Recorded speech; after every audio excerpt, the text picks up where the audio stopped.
اهلا بحضراتكم في يوم جديد من ايامنا في اسكندرية. لسه طبعا هنستمر مع بعضينا عشان نتابع بقى اخر التطورات في مشروع مترو ابو قير. طبعا المشروع ده من اكتر المشروعات اللي حصل جدال واسع جدا جدا حوالين المشروع ده. احنا فين دلوقتي؟ موجودين في محطة العصافرة.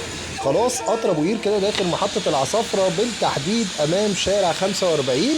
خليني اقول لحضراتكم اني نزلت فيديو امبارح، والفيديو ده طبعا كان عمل جدال كبير جدا بين كل المتابعين اللي موجودين عندي على القناة، عشان انا اتكلمت عن المحلات اللي موجودة في فيكتوريا، ما بين فيكتوريا وسيدي بشر، وبالتحديد شارع ملك حفني. الناس دخلت قالت لي انت بتاخد صف اصحاب المحلات، والمحلات دي كلها عشوائية، والمحلات دي كلها اصلا بدون عقود، والمحلات دي كلها طبعا وضع يد. خليني اقول لحضراتكم النهارده بقى رحت منطقة تانية. رحت فين؟ رحت منطقة المنظرة، واللي حضراتكم شايفينه كده قدامنا. القطر هيخرج دلوقتي من محطة المنظرة. على ايدينا الشمال المنطقة دي كلها محلات، وعلى ايدينا اليمين في بعض المحلات مش كتير. خليني بقى اقول لحضراتكم ان شايفين اهو المحلات كل دلوقتي على ايدينا اليمين، وكده سور المنتزه وكوبري المنظرة.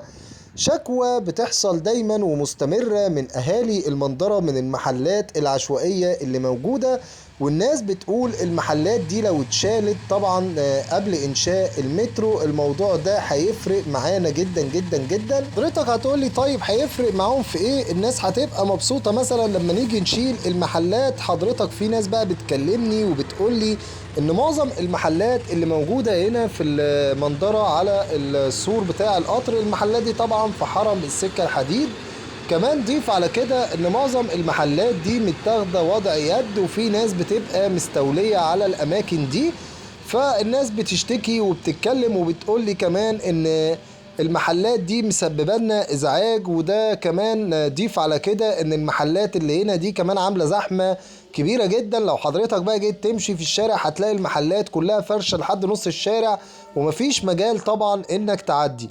بصوا يا جماعه، انا هقول لحضراتكم حاجه عشان ما بقاش متحيز في صف حد على حساب التاني. النهارده انا نزلت وشفت كده المنظر زي ما حضراتكم شايفين. اول حاجه طبعا المنظر ما عجبنيش تماما، المنطقه زحمه جدا، وزي ما احنا شايفين الزباله اللي موجوده والقمامه. المنظر طبعا ما يرضيش اي حد.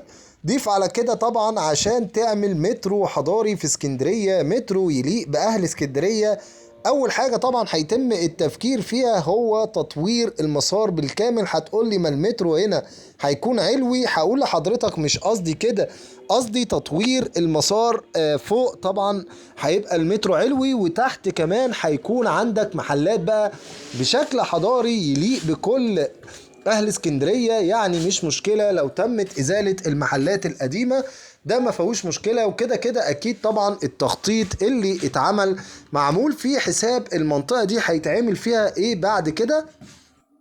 طبعا المنظر دلوقتي ما يرضيش اي حد.